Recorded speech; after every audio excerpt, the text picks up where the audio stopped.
Welcome everyone to Monday Match Analysis. This is part 2 of our discussion post-US Open 2022 with Hall of Fame tennis writer Steve Flink. Part 1 was mostly about Carlos Alcaraz with a little bit of Casper Ruud in there.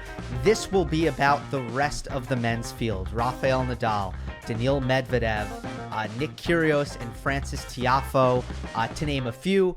Some other topics in there, but those are the big ones. So I hope you enjoy. Doesn't really matter what order you watch this one in. Just know that there is 2 parts to this thing. This is part 2, and I will link part 1. Without further ado, here's Steve Flink. Let's go to the rest of the men's field here. It felt coming into the tournament that there was some vulnerability, which I did allude to a little bit earlier. Let's kind of go through these contenders. First, Daniil Medvedev, not the dominant summer that he's had really every year since 2019 on the North American hard courts, but it also kind of feels more than anything like he might have a bit of a Nick Kyrgios issue. Why do you think that matchup gives him so much trouble? I think in fairness, he caught Nick at Nick's pretty close to, like, the match at the Open. The one in Canada over the summer was also a pretty brilliant performance, but the Open, I don't think Nick could have played any better. And Daniil, I think his confidence is down. I thought he tried to make the adjustments against Nick in New York and with his return to serve positioning, and actually made some really good returns off when he stood in closer. I was impressed with that, but it wasn't enough, after that first set, and then splitting, getting the second set when Nick went off the boil a little bit, as they like to say, and got himself, down. That those last 2 sets, he just didn't get a look at anything. Nick was too good. He served so well, and his returning was about as sound as I've ever seen it. And so I look at Daniil, I say, okay, yeah, he's got an issue there. On the other hand, he beat Nick in Australia when Nick wasn't playing as well. So I just feel like Nick has to be he has to be flowing and playing his pretty near his best tennis, somewhere over 90%. If he is, then Daniil's in trouble. But if he's not, if Nick's in the 80 to 85% range, Daniil will capitalize to the hilt. So I'm not convinced that it's like every time he plays Nick in the next 2 years, he's just going to get beaten. I'm more concerned about Daniil in general, losing those finals on the grass. Didn't get to play Wimbledon, not his fault. But I mean, if you look at what happened to him post-Australia, and you and I talked about this earlier in the year, the haunting quality of his loss to Nadal in Australia from 2 sets to love, 3-2, love 40 in the third. So he was so close to being 2 sets up, 4-2, serving for 5-2, and being out of reach. And he ends up losing 7-5 in the fifth. And then Rafa got him in Acapulco, and the hard court season didn't go well. The clay court season didn't go well. This year got away from him in a way, despite his win in Los Cabos over the summer, which was it was a slightly reassuring thing for him, but not great. So I feel like we're going to learn a lot about him over the course of next year, because he wasn't able to follow up on his big U.S. Open win. So we have to look back now and say, how much of that was Novak's tension going for the Grand Slam in 2021 in the U.S. Open final, and how much of it was Daniil's brilliance? I think he played a great match, to be sure, and I think he would have been hard to beat even if Novak had been in form. But he has not been able to show since then that he's he hasn't been able to replicate that form, and so this was a difficult year for him.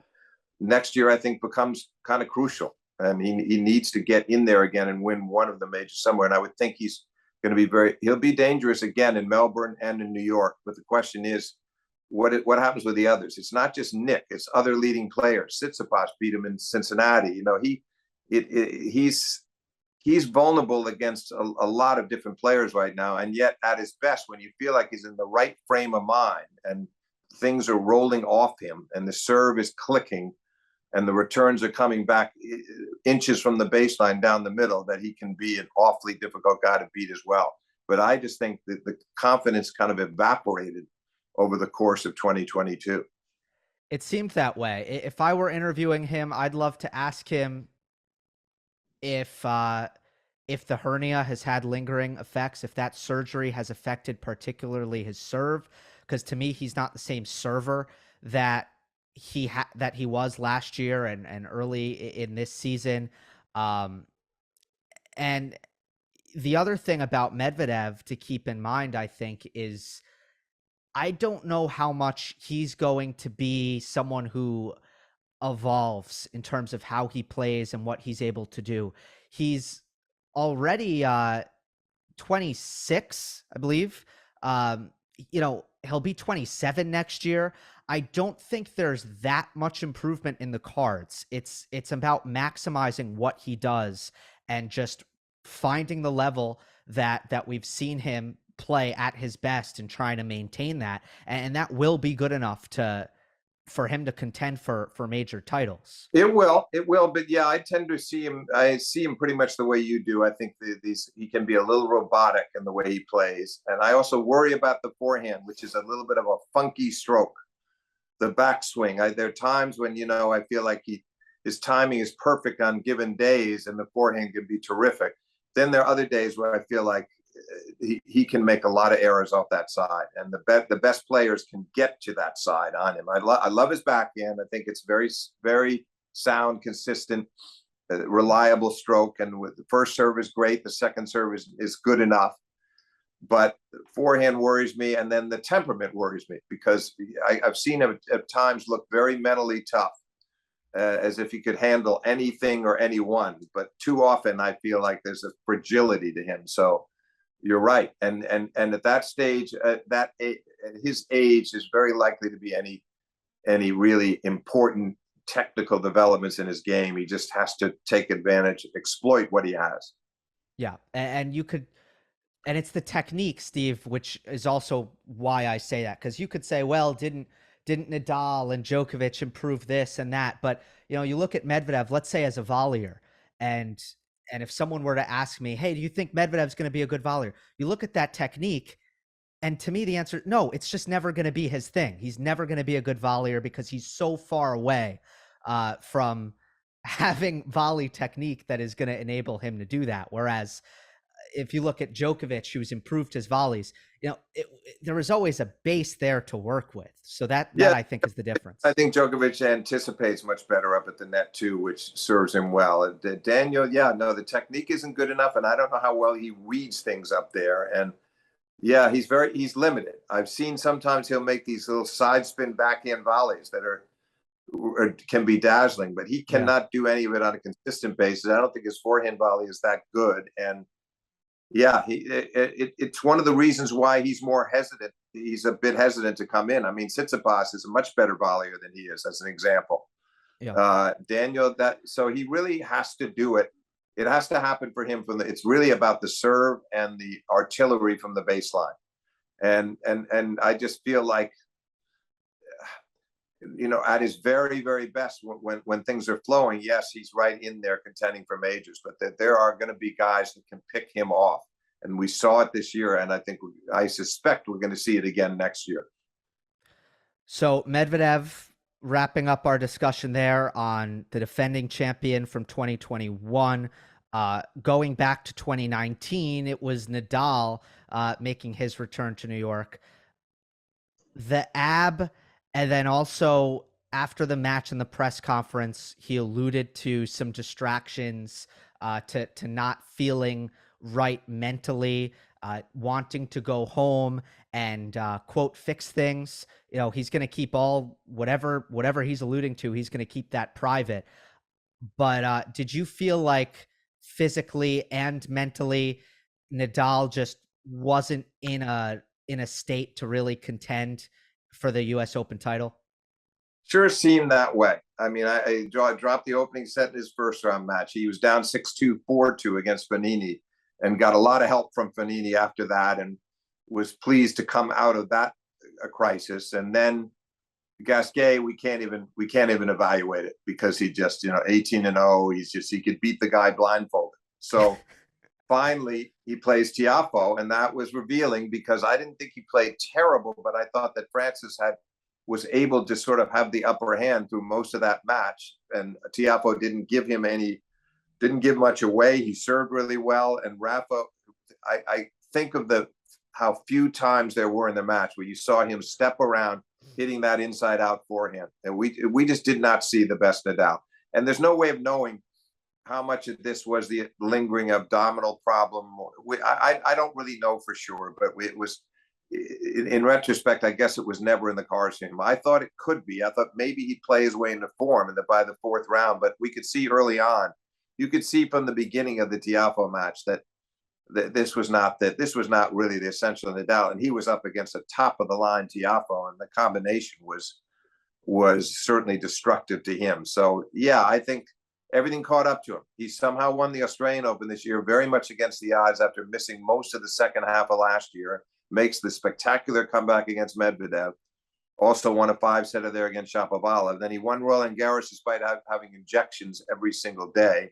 And granted, that's his home away from home at Roland Garros, but still a remarkable effort. And Wimbledon, it caught up to him there because the abdominal is what made him withdraw from his semifinal against Kyrgios. And then we saw him obviously hindered in some meaningful ways at the U.S. Open. So I don't know what to expect going forward. He surprised me a lot the way he came back this year, as strong as he came back. But I don't know what to expect from him in the early stages of next year or all of next year. But I have this feeling, just my hunch is that next year could be the last year for Rafa, one way or another. I'm not saying he won't get anything out of it either. Maybe he wins Roland Garros for the 15th time, but I just get a feeling he's going to have decided that he's put his body through enough.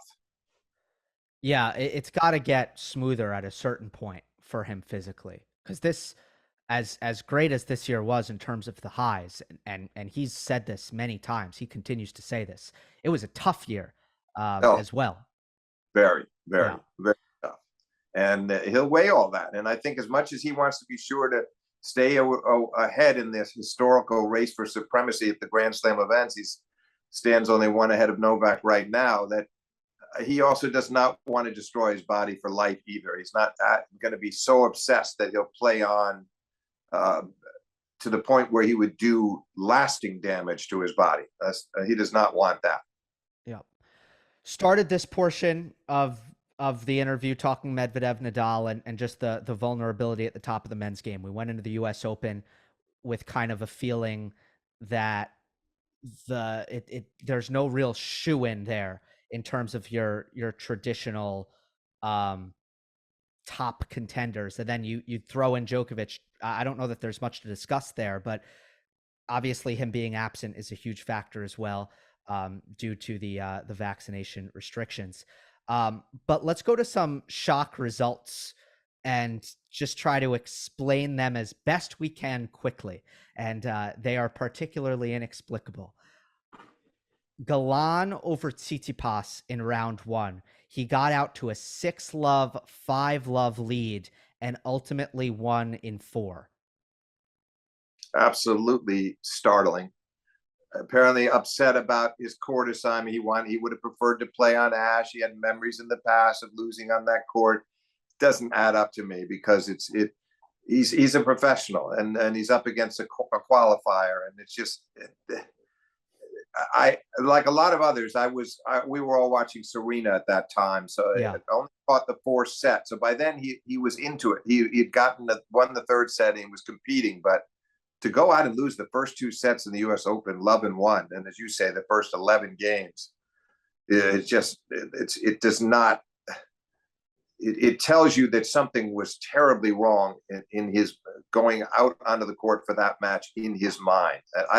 He never talked about any physical issue. I don't think there was. If there had been, I don't see how he grabs the 3rd and makes the 4th competitive. So this was about his mindset, which was not up to par at all. And what a shame, because he played well in Cincinnati, even though he lost the final there to Krorich. He beat Medvedev, and that should have been kind of a nice boost, even losing that final there, just to feel like, okay, I'm coming to the Open. I've got a real shot here.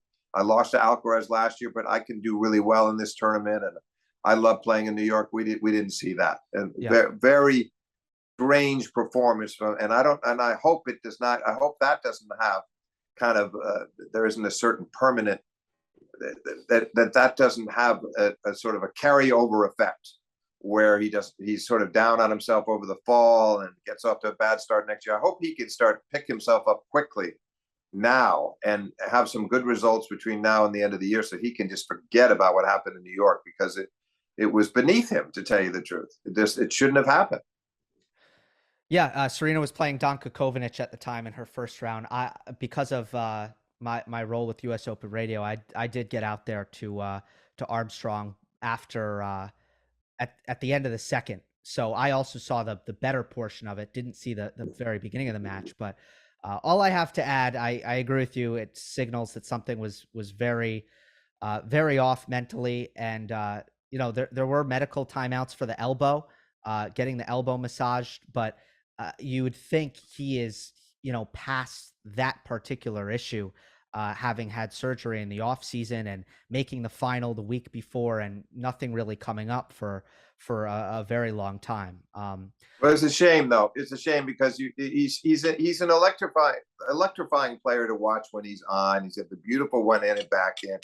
He too has no hesitancy about coming forward, and that's why his matches with Carlos are fun to watch. And this just was not the real Tsitsipas, and I want to see a quick recovery, and I certainly hope that elbow is not anything substantial, but he certainly seemed fine in Cincinnati. And talking to some of the Greek reporters, they had no inkling of it, and they didn't talk about that. They talked more about how he was sort of hung up about playing on Armstrong, and I just feel like, okay, you got to be more professional than that. And I think deep down he is more professional than that. So let's hope there's a quick turnaround and that he starts showing us his best stuff again soon.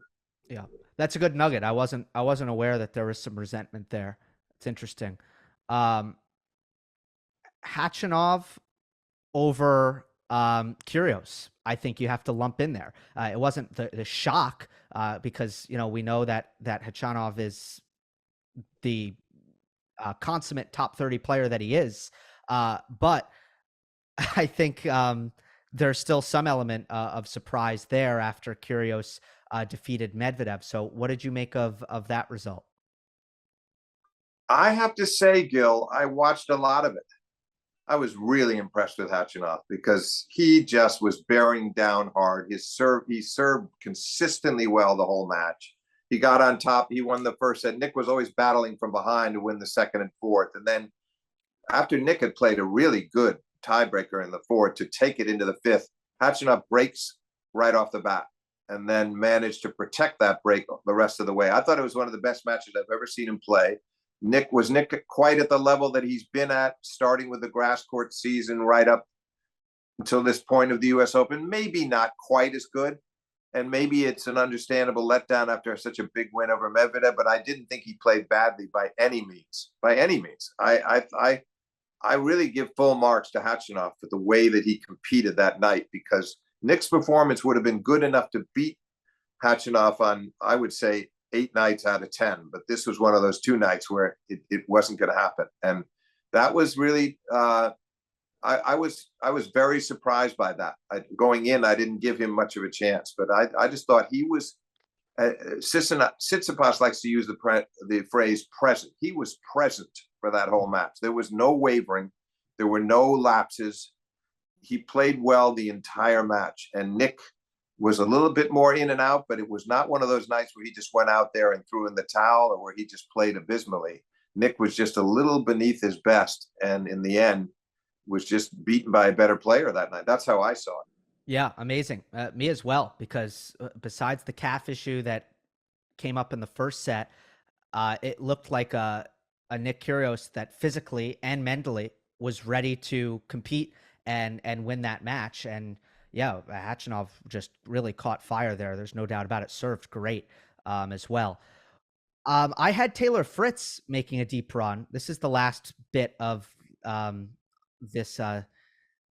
this group of surprising men's matches that I want to talk about. Taylor Fritz lost to Brandon Holt in the first round. Did you catch any of that? I caught the end of that. That also was going on after the Serena match. Everything was happening simultaneously that night, but I watched a lot of the fourth set, and I mean, I had watched Holt in the qualifying. I'd watched bits and pieces of every match he played in the qualifying. All 3-set wins. They all went the distance, but he's got a great temperament. He's got a very solid foundation to his game. He doesn't make many careless mistakes. He concentrates. He's a great competitor. But going in, I just felt like Taylor was going to have too much firepower. That just did not prove to be the case. He was able to, he returned well in the fourth. He got up 2 breaks and then gave Taylor got one of them back, but it wasn't enough for him to stop Holt. And yeah, I think Fritz did admit afterwards, Gill, that maybe he had been thinking that he was a genuine candidate to win the tournament. That might have worked against him, but I think he was just caught off guard. He surely knows. He knows Holt, and it's Tracy Austin's son, and everybody knows this is a fine young player coming up. You can't let your guard down. And I think Taylor, I don't think that's what happened, but I don't think he necessarily thought that Holt could play at that level across 4 sets, which he did. And it was very impressive. Yeah, I agree. And Fritz, what he said after the match was, I mean, he was as shocked as you'll really see a player after a loss, saying that he did think he was going to win the tournament and he just couldn't believe he had lost. So that one was an interesting one, no doubt. On the topic of American men's tennis, and I'll let you go after this one. I appreciate all the time. With Tiafoe making the semifinal and, entering an era where there are so many top 50 American men, to the point where I'm pretty sure the U.S. is going to have more top 50 players than any nation for the next few years, the next several years here, is the way this is shaping up.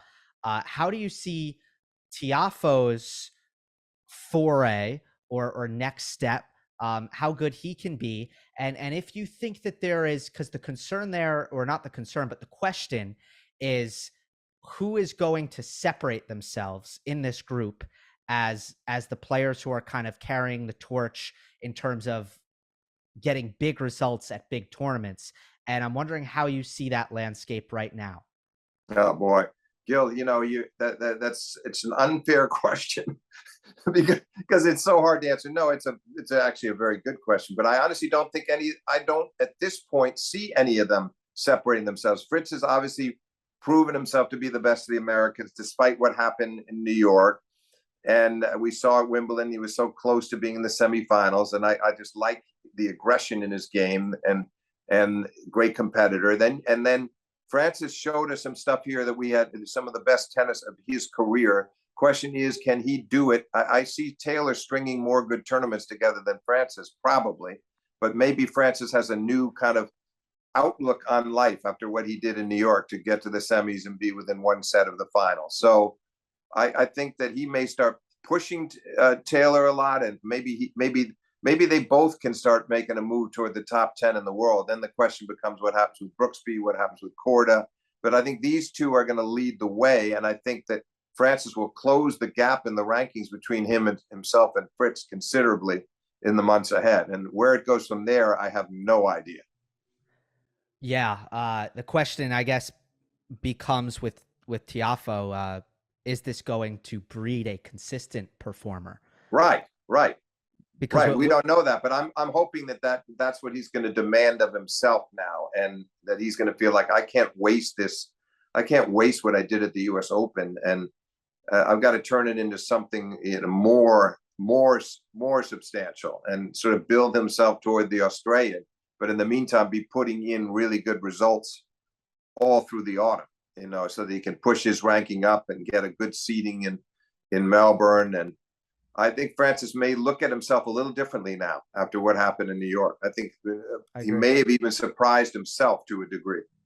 Yeah, and I think he's put in the work. The improvements have been tangible. They've been widespread across different areas in his game. I actually have some confidence that this is going to have a bit of a catapult effect. But yeah, you never know. I'm hoping so too, and I also think Fritz is a very resilient character. He will not let that loss throw him for a loop. He'll be right back in the thick of things, and he'll learn. Hey, you talk about learning; he will learn from that, to be sure. And we'll see. We will see I expect, again, as long as he stays physically healthy, he'll make his bid for the top 10 in the world. I see that coming. Steve, such a pleasure as always to hear your thoughts, and so glad that we could do this again. It was a very, very enjoyable discussion as always. Gil, I enjoyed it too, and look forward to if we don't do it before then, certainly post Melbourne, Australia, we'll be at it again.